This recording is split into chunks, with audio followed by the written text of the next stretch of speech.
You know, the game industry has come a long way in the past few years, but it's still got a ways to go. Today's panel of pros will discuss how race, gender, class, and more create disadvantages and discriminations within the industry, and how we individually and collectively can help make a difference. Check it out.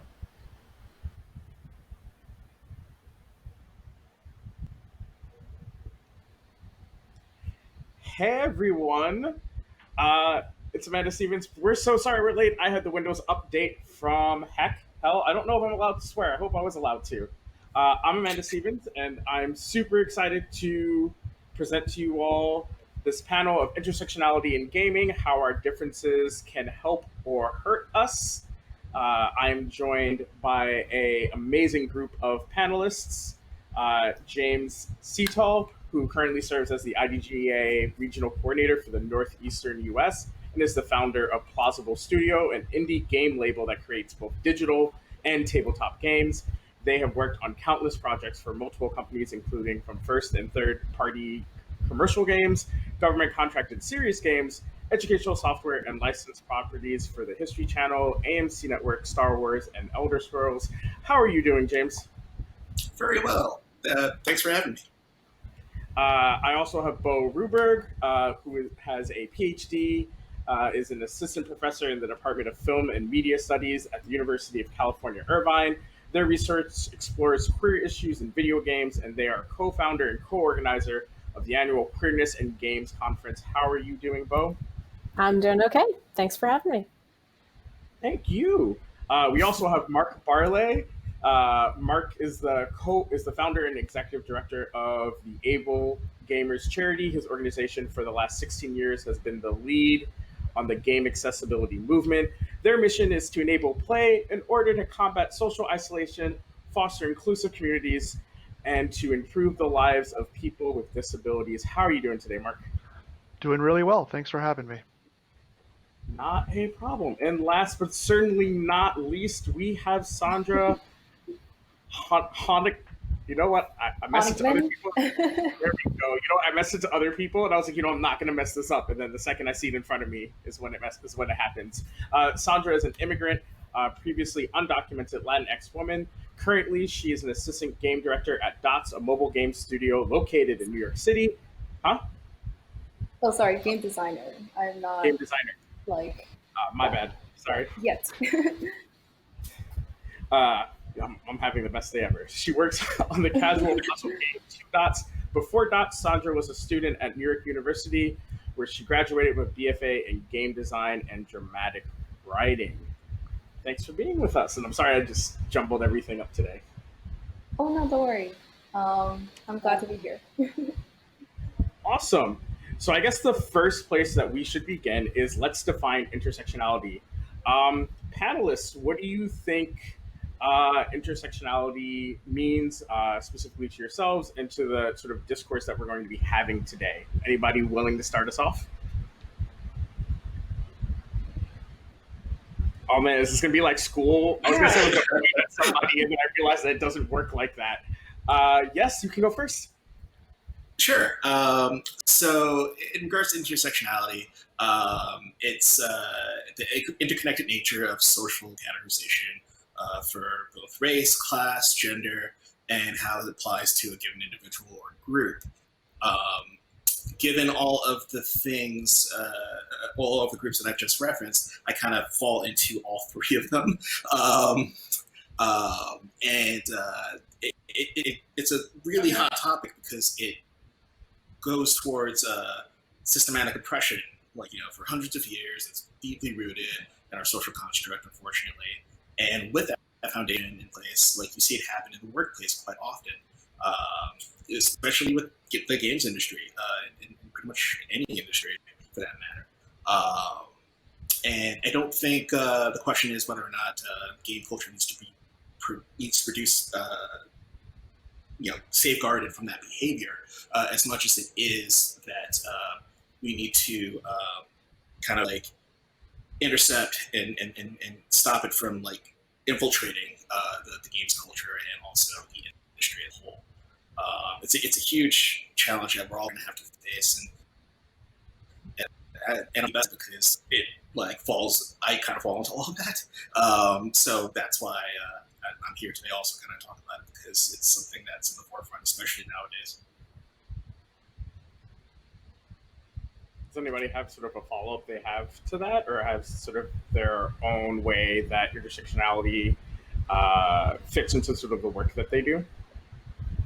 Well, I just want to mention that disability is another one that's not necessarily um, like defined here, but you know, disability itself is truly, it doesn't discriminate. It really affects people of all genders and sexual orientation, and so it really is another one that is historically challenged when it comes to work and employment and even representation in games. Um, now, specifically for you, do you see a difference between the way that people think about both visible and invisible disabilities when they think about game design? Um, that's an interesting question. I will say that so I'm invisibly disabled, um, which brings its own challenges, and it's also sometimes depending on the situation can be a little bit of a blessing. I will say that when we're working with game companies, the when it comes to when I'm working with game companies, when they want to represent somebody who would be obviously disabled, that's a much easier conversation to have.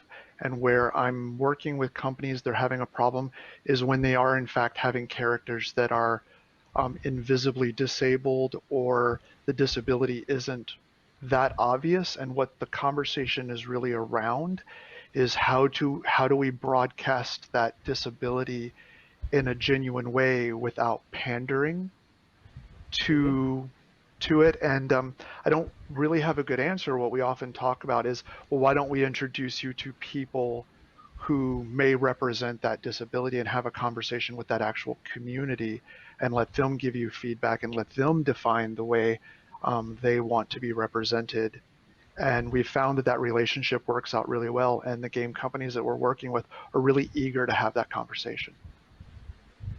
Yeah, no, I agreed. Uh, Bo or Sandra, do you have anything that you want to add? Yeah, just to like follow that up. Um, so I think so. I work on a game, on the game two bots. It's like very color based. So something that we added from the very beginning was a colorblind mode, because when you are playing this game, it's very important that you know what the colors are. So that's like a small thing that we did that only requires like we keep it up, so we make sure that every time we release something new, that it works with that mode. Um, and in that way, we sort of like looked at something that we know we need people to know in order to play this game, and thought about like the different issues some people might have with trying to play the game, if this is an important part of the game itself. So like when you're thinking about your game design, just like think about like what's the really important thing. Does it have to go really fast? So then like do I have to add a toggle or some sort of bar that like defines like maybe they should go a little slower for people who have like a different need a different input speed, etc.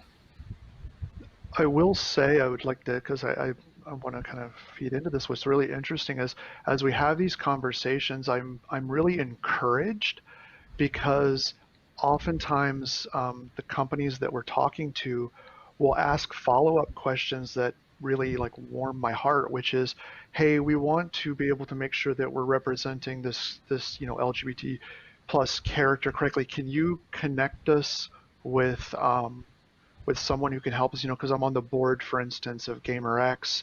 And so, you know, I just really like that as we've had these accessibility conversations, we're also having and we're able to kind of move, game developers are wanting to have greater conversations about representation. Um, and, like, I'm a member of the LGBT community. That's my wedding pictures up here on the wall here. Just celebrated 25 years with my husband.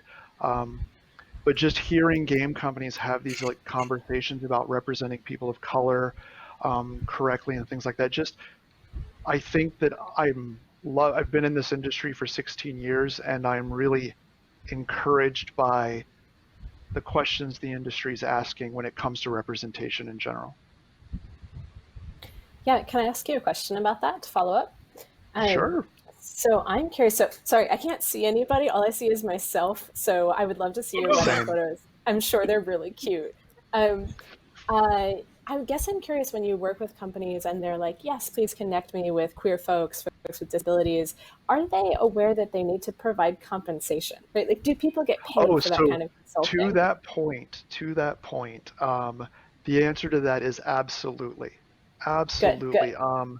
Yeah, so AbleGamers has something called our player panel. We have about 600 people with disabilities that have given us all their demographic information, and we work with companies all the time to connect them because I don't speak for my entire population, just like I think none of us speak for populations that we represent. But one of the big things about player panel is, don't come to us wanting free stuff. That you're asking of people's time, you're asking of their expertise, and they need to be enriched for that. So yes, absolutely, it's a non-starter if they come to us and say, "Can we talk to people for free?" I'm really glad. That's awesome. Yeah, as someone who does sensitivity readings, I've seen more and more, specifically also in like the comics industry, which I know is not part of this panel, but that's another overlap that I have of more and more writers, artists realizing even if it's not something that, even if it's not an extremely high rate, that I have started to get compensated way more often than not. Specifically, it's also with working with the game industry. It seems to be that people are starting to realize that expertise costs money, which Yep. is a nice thing. As someone also planning a wedding, weddings are not cheap. Congratulations. Thanks. Um, thought I heard somebody start to talk. I don't want to cut anybody off. All right, good. It's so much harder to do a panel when you're not next to people and you can like read body language and stuff. Uh, you know, talking about representation and also sort of paying people for their expertise. Due to the current political and social climate in our country, there's a lot of attention on diversity and representation in all medias, specifically gaming for this panel. What do you all make of this, especially from an indie perspective? How has the disparities between indie and mainstream games differed? Feels like everybody is I love that you're like, nope, not my thing. No, no, they no, just turned it on so I can see you guys. They just turned it on so that we could see each other. Oh, So now all of a sudden I'm like, oh, it's my friends. I gestured the same way because I was like, "Oh, this is a question I want to answer." Sandra, I know that you work with you. I mean, everybody works with indie games and start, but I'm gonna mix things up and start with a different person this time. Yeah, so I work at a fairly small game studio compared to like other big studios. We're around 70 people, and we only have one really big released game, and we're working on a bunch of others. So like we're very different from like a game studio that has like 200 plus people. But something that's really cool about just working at a really small place is like the ability to be able to talk about these issues directly with the higher ups. So like my manager and other managers have actually really taken the moment that we're currently living in very seriously. And what I mean by that is like we're at Thoughts, we're starting to really talk about just what it means to be more inclusive in ways that we can be more inclusive in order for us to hire more diversity. Because we want to give opportunities to people. At least I am very passionate and feel very strongly about giving all types of people the opportunity to work in game dev, in the game industry, making games. Like, yes, please come. Let's provide these opportunities. So, like, for example, one issue that I had for a while was that, and we're still talking about this, so it's not anything set in stone, but I'm glad to keep starting. But Dots has a really strong connection with NYU, whereas I graduated from NYU. I went to NYU, I went to the Game Center there. But there's a certain type of person that will go to NYU. And a private university is very costly. The the price tag is very expensive. So we can't just be looking at private universities to hire from. We have to be looking outside of that. So I've been encouraging and trying to find like different ways that we can try and widen our reach, because right now I think we're just getting people from these universities, and of course, like they're usually going to be like white or at least wealthy, and that's not being inclusive and diverse. So those are things that we're doing at Dots. I don't know exactly what's going on at bigger companies. Small. Yeah. I will say that. Oh, go ahead. Oh, sorry. I was just going to say, I used to work at USC in the like California parallel program in some ways to the NYU program. And I love my like super queer students, many of whom are students of color. So I totally hear you. And it's like, yes, take people from lots of different backgrounds and programs. But I'm also like, no, but take my awesome diverse students. You're totally right. Totally right. Totally right. Yeah. I will say I will remove names, but I was actually at an event where we were having a similar like fireside chat conversation like we're having now, and in this major studio that had more than 3,000 people, the head of HR turned to me and said, "So how do we hire more developers with disabilities?" And I kind of looked at this person and I'm like, wait, what? Say that again? And the head of HR of this major studio said, "So how do we hire more developers with disabilities?" And I looked at them and I said, "You hire them." Like, Yeah. I don't understand. Like the question, like it hit my brain, and like it didn't, like my brain didn't know what the words meant, because I'm like there isn't a magic here. You read the resume, you like what you see, you don't, like, you interview them, and if they happen to be disabled but they're still qualified, you hire them. It's not hard. I don't understand why you're asking me, the head of AbleGamers, why this major studio's HR person asked me to hire people with disabilities. Go find them. They're out there. I think the disconnect often is that they think that there's some like Rolodex that exists for all identities. Like it happens, I assume it's probably happened for some of us in some shape or form, where somebody says, "Hey, you're XYZ. How do I make sure that we have more XYZ at our company?" Like I have this like, I mean, granted, I do know a lot of other Black trans people, but like I don't like carry that like in my back pocket. If I was like really good with contacts, then like I remember to text people and stuff. But like We don't have a LinkedIn group. No, I definitely don't. If there's a LinkedIn group for Black trans people, I'm like really mad I'm not in it now.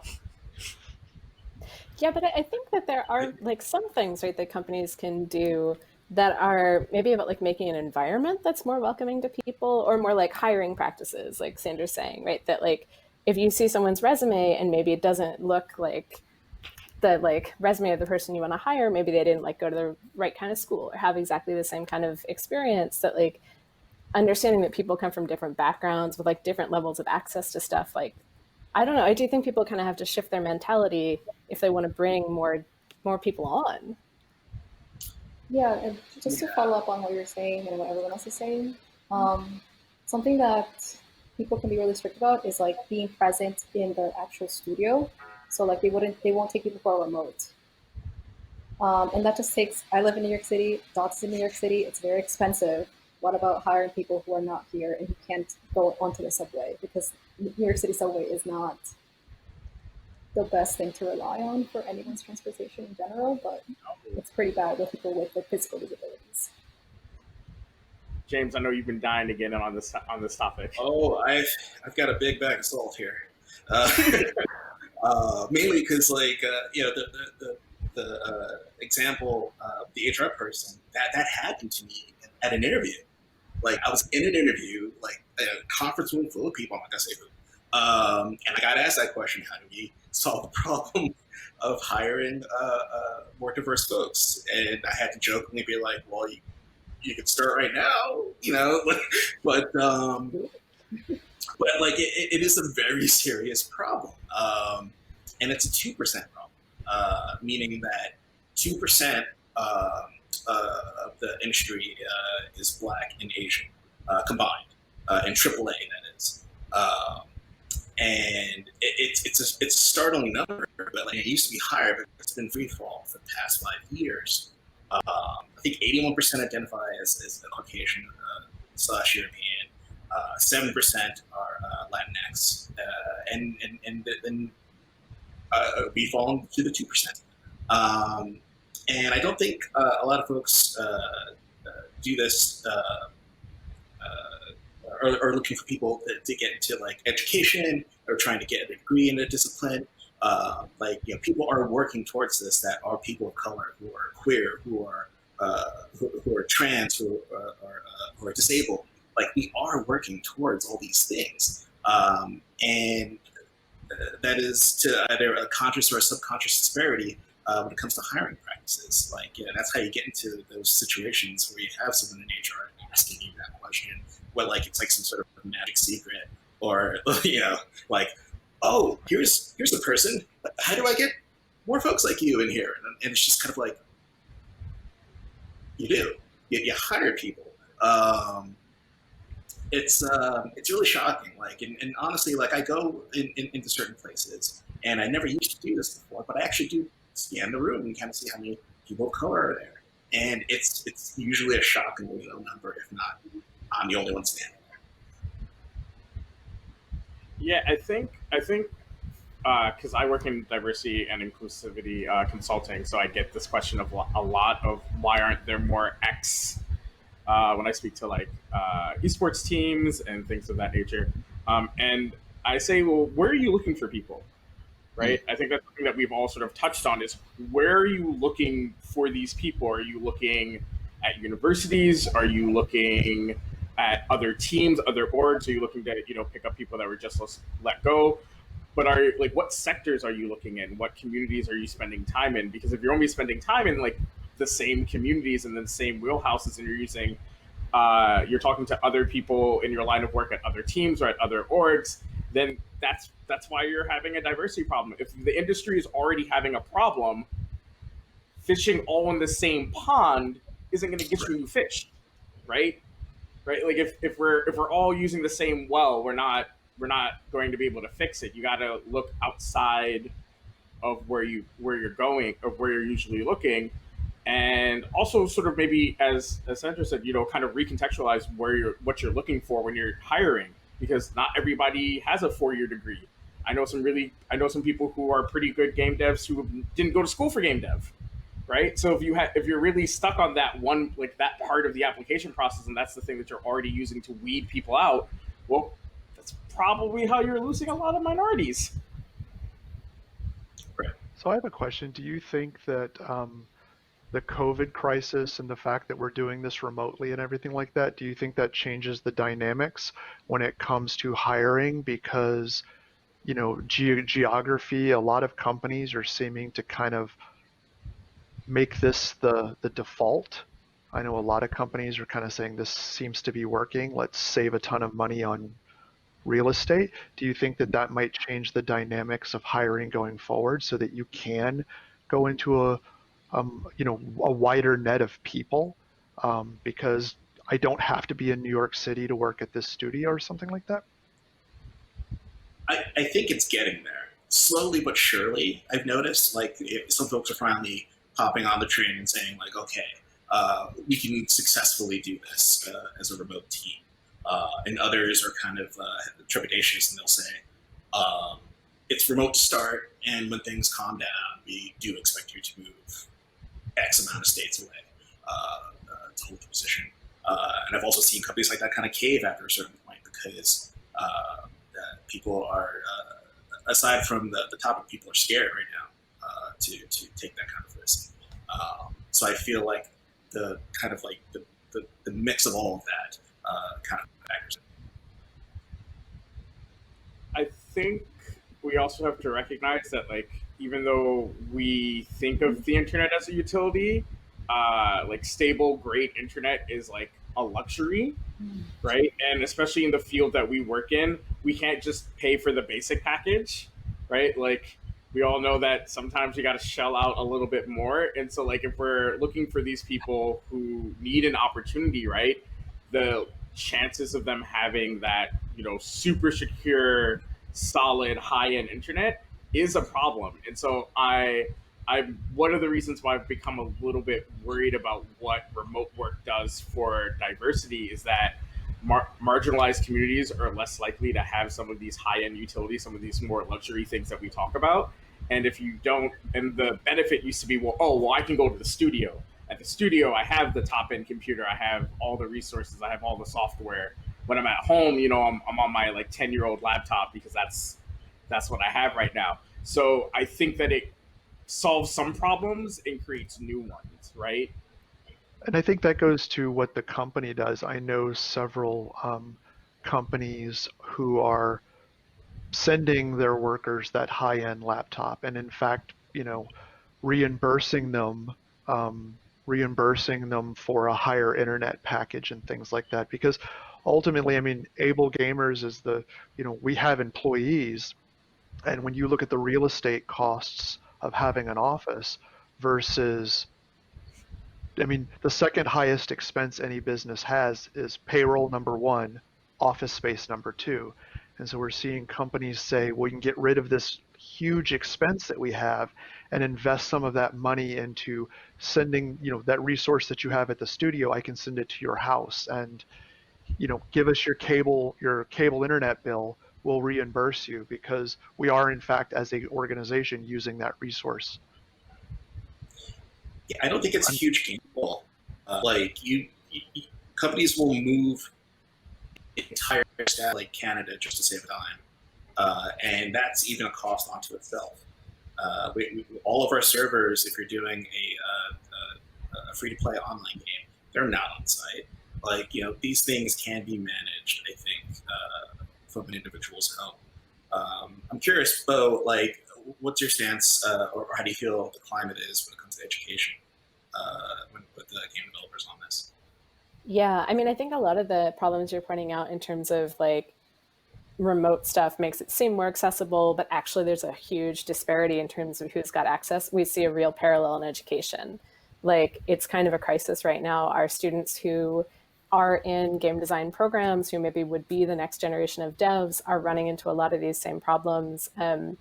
People who you think would have stable internet, right? We just assume, like you're saying, right? We assume that that's something everybody's got, but actually I see a huge number of students who just can't even come to class, right? Because if class is on Zoom, like, either they don't have the tech or they don't have the space. Like, often they go home to spaces where they don't have a room where they can shut the door. And it's like you trying to be in class with like your siblings and your parents. And it's really setting folks behind. Not to mention that it's actually really hard to get them to do collaborative work, like design work. They kind of learn to do it in person before they move remote. And now that everything's remote, it's really hard to form those creative connections between peers. So it's a rough moment in a lot of the same ways.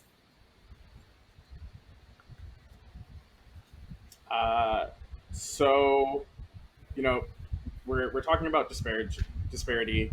How do you think developers and writers in a position of privilege can aim to tell these diverse stories if they themselves do not have the experience? And how can they avoid tokenizing and simplifying people's experiences? I know that we started having that conversation earlier. Anybody? Can I start with a salty comment? Because I'm pretty sure mine's going to be the worst. In that way, we Sure.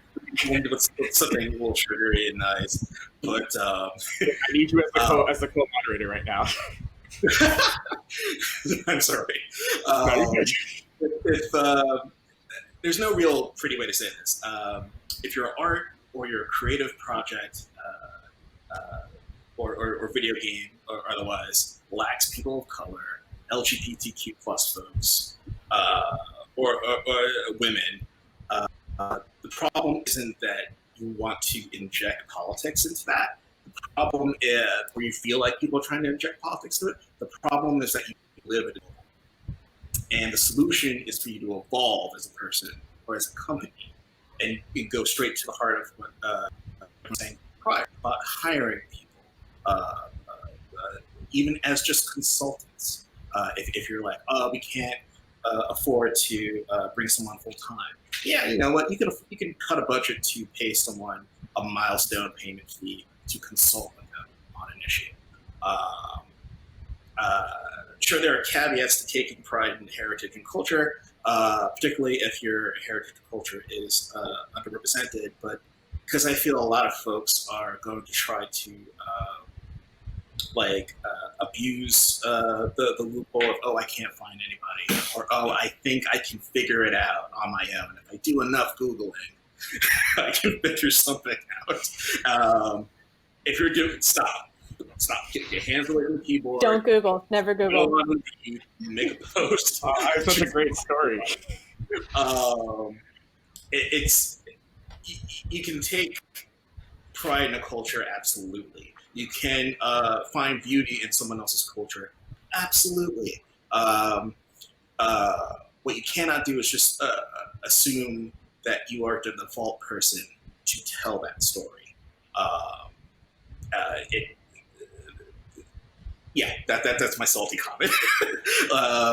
In terms of like what to do about that, you know, it also, there's a issue where people kind of think, oh, well, I play video games. Everyone else that looks at me plays video games. Therefore, not enough women or people of color play video games. Meanwhile, they are like the literal other half of who you're selling your game for.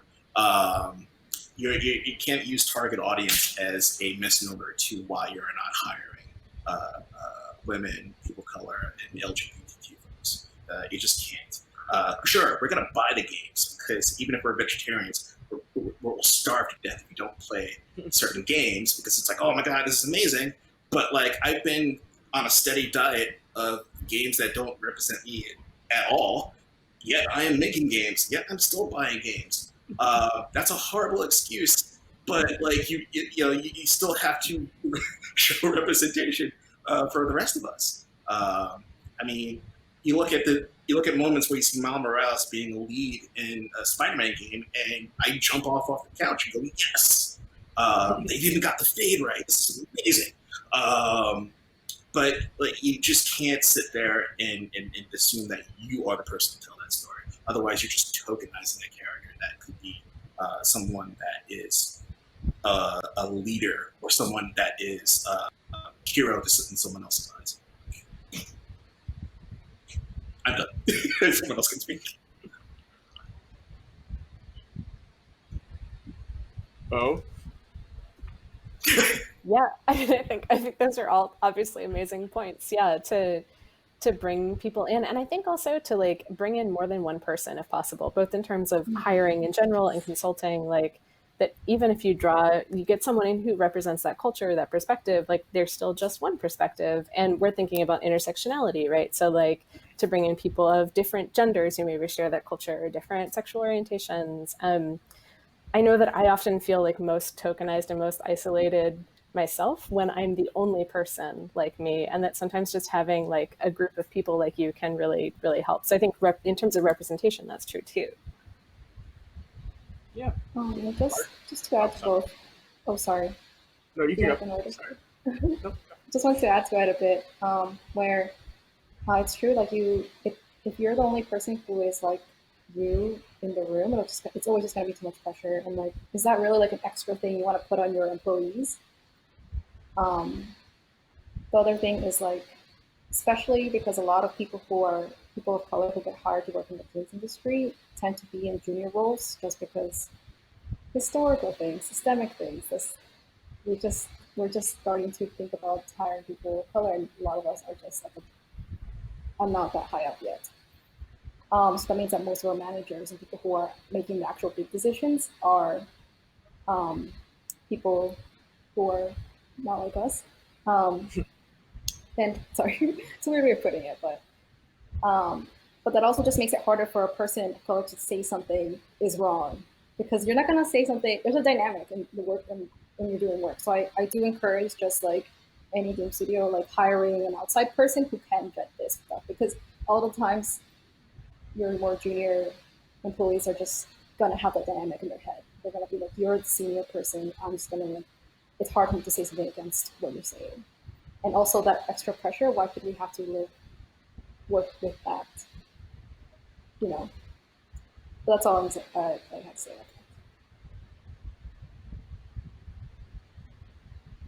Yeah, I think that's like a very good point, and that's something that when I work with people, I try to remind them when they say like, oh, how much should we involve our own employees in sort of improving our culture or things of that nature. I think it's sometimes a little too problematic to rely too heavily on your own employees when it comes to asking your black employees, hey, we're going to put this black character in this game.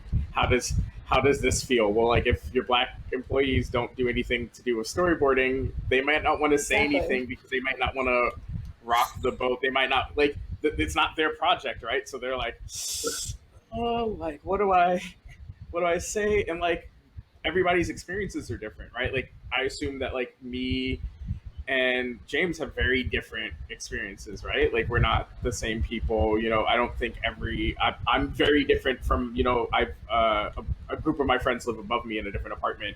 Most of them are trans. Our experiences are wildly divergent, even though we're all trans and in the same age bracket. And I think that the point that was made, to try to bring in more than just one sort of sensitivity reader or one perspective when it comes to making these characters is a great way to prevent overgeneralizing. I can talk. Because like again, not every black experience is the same, not every white experience is the same, not every Latinx experience is the same. And if you want to have something that feels rich and nuanced, you need to have a completely diverse and sort of set of materials that you're getting this information from.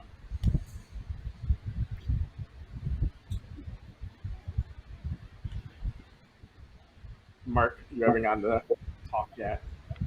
No, I'm not in game production, so I Oh, don't. that's fair. I'm not. I feel like you guys are the experts here. I'm just learning. That's fair. I like to make. I'm like the worst streamer. I don't let people lurk. I'm like, hey, let's make sure everybody has a thought, or if they do have a thought, that they get a chance to express it. You're like a teacher where we're like, I see you in the corner of the room. Do you have something to say? Yeah, I used to be a TA. That might be where it all comes from. I'm like, person in the back of the classroom hasn't spoken in 2 weeks. You made eye contact with me. Now you have to talk. Yeah. But I definitely agree with like everything that's kind of been said though. And I think also sometimes you have to have empathy for the people in the positions that need to make these decisions, because it's really hard, right? Like when you build your team, right? When you build your company, when you hire your employees, your assumption is that I have the best minds under this roof, so we should be able to figure this thing out, right? So you've hired your narrative leads, you've hired your character designers, and you think, well, I've hired these people. They have great resumes, they have great backgrounds. Obviously, they can create these diverse characters, and I think that that's sort of a trapping that you fall into, and it's kind of ties into the things that we've talked about earlier about expanding the pond that you fish from, right? Because maybe there's some lackings. Hubris is what's needed in game management. Yeah. All right. Getting back to my note cards. All of you are. No. Did I skip one? I skipped one. Do you think that developers have a responsibility to acknowledge these disparities in their games? And what do you say to folks that argue art and creativity should be left as just that and not turned into something political? Boom. That was the immediate thumbs down. Bo? I only have 2 thumbs. If I had more thumbs, they'd all go down. I don't know how you all feel. I mean, I think that's a ridiculous argument that we hear a lot, right? But like, of course, games are political. All art is political. People care deeply about games. We should be represented. No, I'm 100% nonsense on that one. I don't know. Fight me. I don't think anyone will fight. I can speak on this on fronts. One, with the International Game Developers Association, I started out as a member, and when I saw an opportunity to join my chapter board, which happened to be in NYC. Yeah.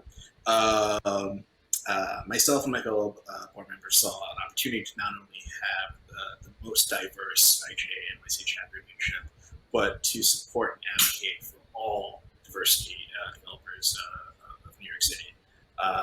Now that I'm a regional coordinator for the Northeast and, of the U.S., I'm currently working to continue that effort and try to not only balance out some of the problems we're seeing in industry when it comes to LGBTQ representation, but also people of color in the industry. That effort is putting a spotlight on this being a career path for younger folks, as well as problem solving for folks who are already in the industry or just pursuing it from a college level. One of the reasons I particularly asked for the Northeast as a region is because I feel like it's a region that's not only diverse with developers, but diverse developers who are fighting this battle already and can use support. In my own work with Plausible Studios, I'm currently developing games that have representation of non-binary folks and also people of color, because I am one. And in the future, when it comes to groups outside of my own, I do plan to hire consultants like we talked about before. Don't ever just make an assumption that you know everything about a person's culture. I just think that it's a difficult thing when it comes to this sort of thing, like in the shining spotlight. And I think like discussions like this certainly help with that as well. If I can, I just wanted to jump in. So AbleGamers last week announced our DPAD initiative. And DPAD stands for Developers Promoting Accessibility and Diversity. AbleGamers does something called the Certified Accessible Player Experience Practitioners class. It's a 2-day course that teaches you everything about making your game accessible. We really felt Greg Haynes, my user researcher, really wanted to talk about this, and I really wanted to support this initiative. The training cost about $2,000 per certification, but we launched DPAD, and DPAD is basically a scholarship program where it's just our way of kind of investing into this industry that one, we can help create that diverse industry that we want to see, and at the same time empower people to make more accessible games. It really just seemed like this win-win for us. And I'll announce that Dell Computers actually paid for the first 20 scholarships. So if you are if you fall into, if you're disabled or you're a person of color or women or the LGBTQ community, Latinx or something like that, you can, I don't have the URL right now, but you can search for DPAD AbleGamers. You can sign up and try to get a scholarship so that you can learn how to make accessible content, but it also gives you this really awesome resume differentiator because accessibility is something that every studio is looking for right now. So it gives you that opportunity to get that training and walk in with that certification so that you can, it's actually the URL is ablegamers.org/dpad. Greg just slacked me. And put in the Twitch chat for them. But this is a way for us to, one, create more accessible practitioners, and another way, help AbleGamers can invest in the world that we want to see by giving that resume differentiator, so that you can have that resume bubble up to the top and you can bring your experiences into a studio as a person of color or as LGBT, but also as an accessibility specialist. Thanks, Greg. Sandra, do you have anything to add? Yeah, just to go back to the political part of it. You know what? Games are political, like it was mentioned before. Something that I pushed for on Two Dots specifically was we have these events, and during Pride Month, without anyone really telling me, I just, for a Pride treasure hunt, which was just like a series of 7 levels, I just made every single level be an LGBT flag. So in that way, I just I want to put in that personal aspect to the game. Like every game can be personal, so I just want to put that in there. Also, like I'm bisexual, so of course I have to put this kind of stuff in for everyone and everyone else in the community. That's small stuff, but like in that way. Um, Political can also mean just like being personal, you know. Although like your identity shouldn't be political. But we did get like people being negative about that.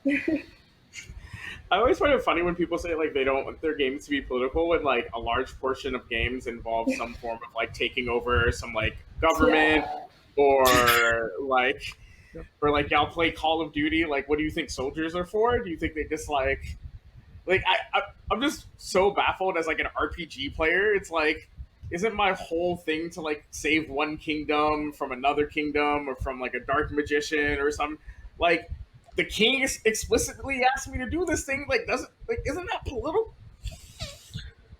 I need this table right now for my laptop, but like I want to turn it over. I think marshmallow peeps are gross. That's a political statement. Hold up. I'm sorry. Not to me. I agree with you. Look at that. Is there a way that I can get these two people off of this panel? I mean, like, we can't be insulting marshmallow peeps like this.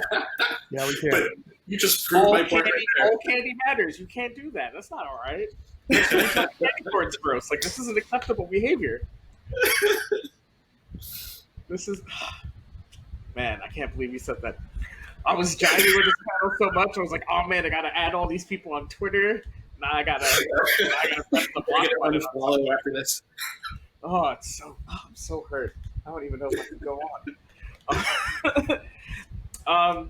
All of you are doing amazing work to shine lights on the issues that we've been talking about today. You all come from different backgrounds of historically marginalized group. Would any of you like to talk about the work that you do specifically, and how did you get into it, and what do you currently aim to achieve?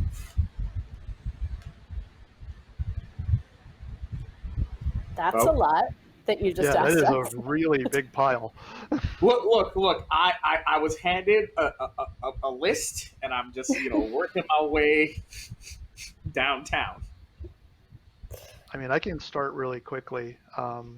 So AbleGamers wants to make a world that so that people with disabilities can enjoy the wonderful world of video games. And when I started it 16 years ago, I had a lot of developers like completely glaze over when I asked the question. And fast forward 16 years, and I'm working with just about every, our organization's working with about every AAA game company out there. You look at some of the beautiful accessibility in Last of Us 2, for example, and how someone who's totally blind can play that game. And I will say that we've been very successful at what we've done, and we're really now able to focus less on the industry and more on supporting people with disabilities, and working on those custom controllers and working on those, now introducing an inclusive gaming community to the people with disabilities that are out there. So I'm really excited in the direction the industry is going when it comes to the inclusion of people with disabilities. Bo? Hey. Yeah, so how did I start doing this? So I have been writing about games and gender and sexuality for 15 years now. I started in 2005. And I started out as a poor undergrad who needed some money long before there were so many amazing people talking about these topics. So I was a journalist for a while working on these issues. And I guess I'm here representing all of the like people out there whose nerdiness skews towards like, you just want to get together and like think super cool academic thoughts about video games. If you're out there and you're watching, there's a whole world of you, and there's a whole field called game studies, and there's a whole subfield called queer game studies, and we're very nice and very queer, and you should come hang out with us. So I went back to grad school, and now what I do is I am a professor, of video games.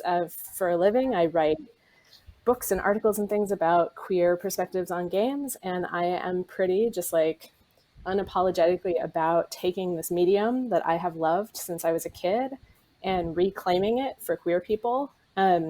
in a way that's not necessarily about designing our own games, but looking for new ways to think about games so that it's not just about the kind of core gamers they were designed for, but so that they get to be for us, for queer people too.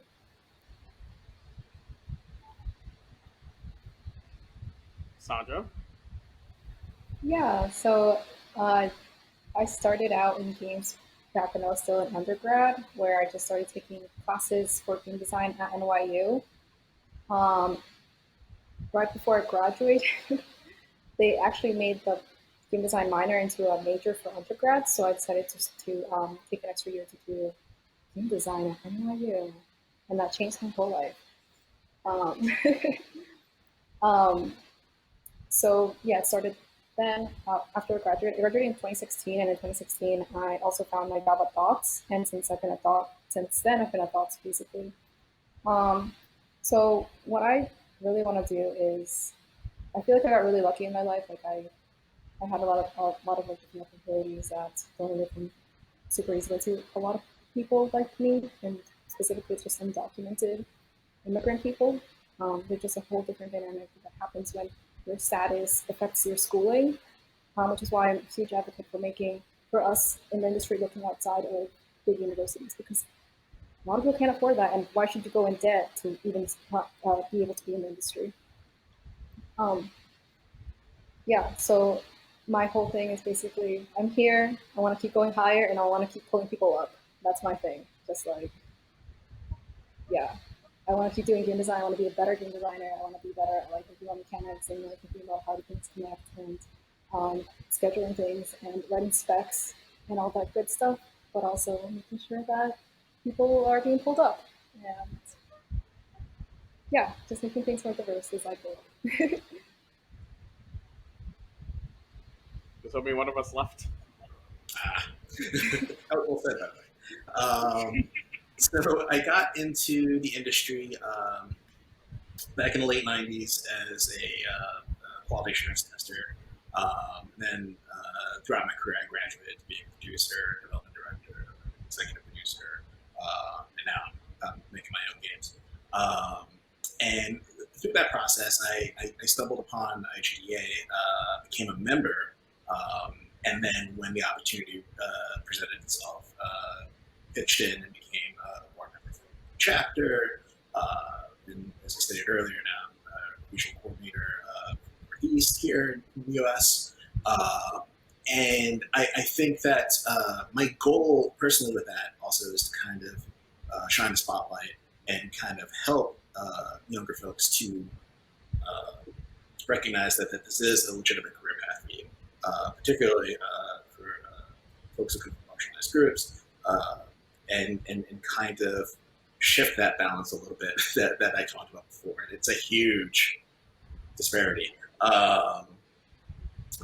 My with all that culminating, like my personal hopes is that one day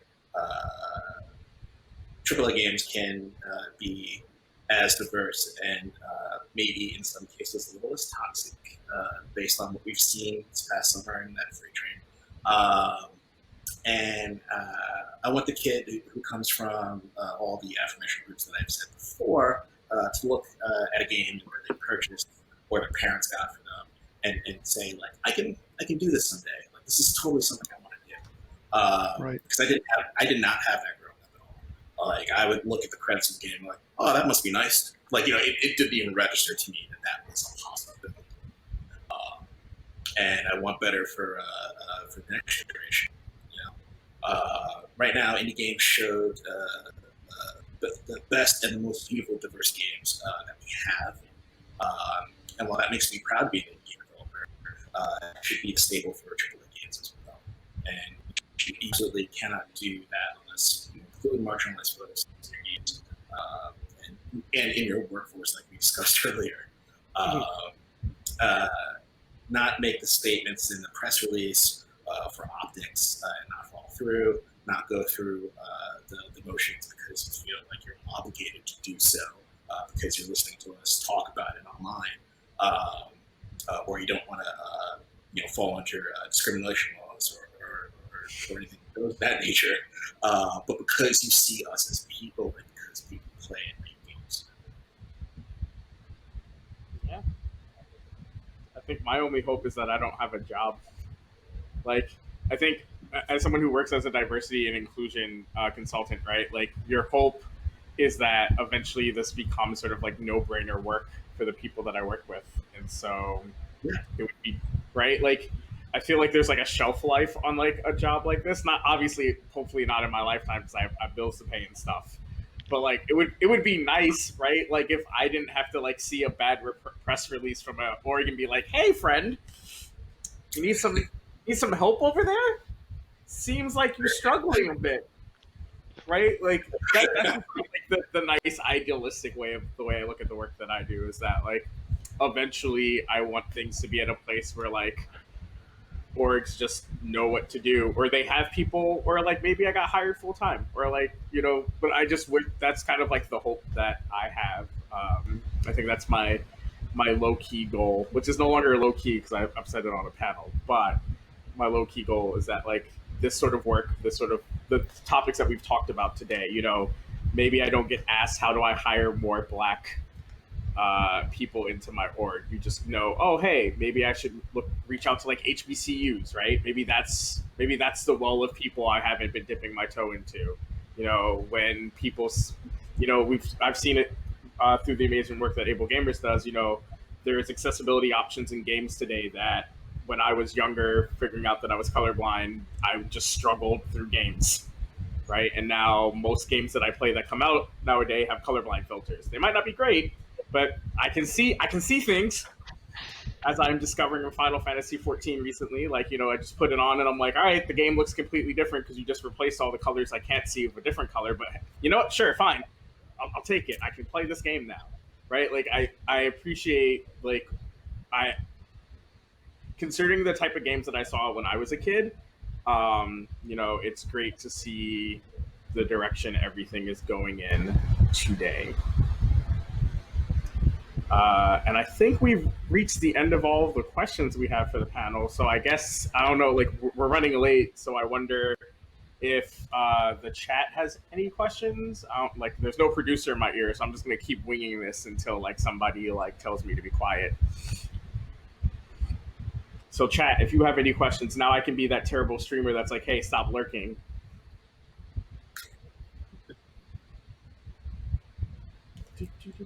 While we wait for that, one thing I also wanted to bring up was that there's a wonderful organization called Games and Online Harassment Hotline. If you text support to 23368, you can get started. You can talk about any problems that you're facing as a gamer online. You can talk about your work situation. Everything's confidential, and it provides emotional support for free. So What's that even number if again? That number is 23368.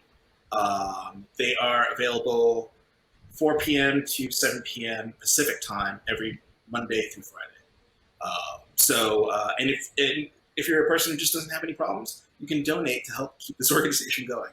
I doubt there's very little people who don't have problems like with the or just as a gamer online. But it's a wonderful organization that's there to help us. I met those dope folks at this thing called PAX East, back before the before times when we had conventions. The long ago's. PAX East was in March, and it feels like a decade ago. Oh my god, that feels like forever ago. No, it really does. I had to find a picture for a panel, and I was like, my phone's like, oh yeah, that was back in February, and I was like, that wasn't 3 years ago. I remember when people were like, "Who?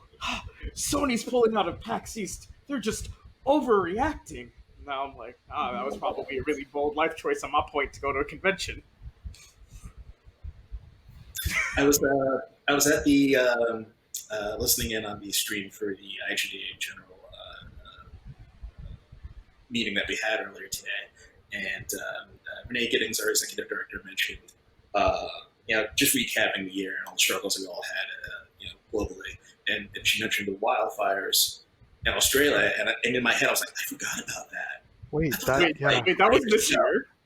That was this That was year. early. Yeah, January. I know. So yeah, this has been the lost year of time. Time. I like didn't believe the time have no meaning memes until like you just said the wildfires were this year. Mm-hmm. Man, wake me up. Well, it doesn't seem that chat has any questions, so I don't know how I'm supposed to. Oh, I know how I can do this. This is the easiest way to sign people off. So in my order, I have. I'm gonna point. I was like, oh, I'm gonna point at people. That doesn't work anymore. Uh, man, It'll be a fun game for us. yeah. I mean, I was like, because I could like do this, but you have no idea who's here. So Bo, where can people find you on the internet? Hey, you can find me on the University of California Irvine website, or I'm very on Twitter at my own Valoria. Yes. Ooh. Sandra. I'm also on Twitter. I'm at Sunmavia. Yeah. Hey, Mark, where can people find you on the interwebs? Twitter, Mark Barlet, or you can find the organization at AbleGamers.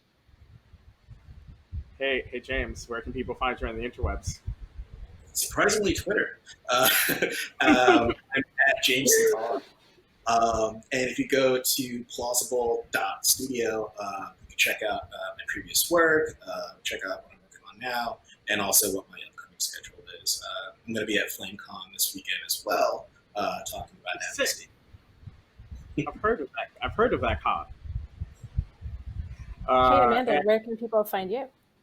Oh man, I didn't even have to ask myself. Jeez, it's great.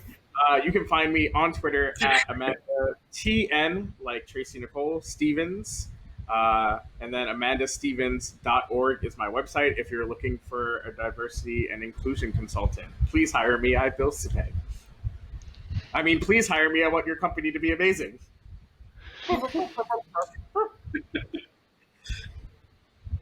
And I think I don't know, like I think that's it.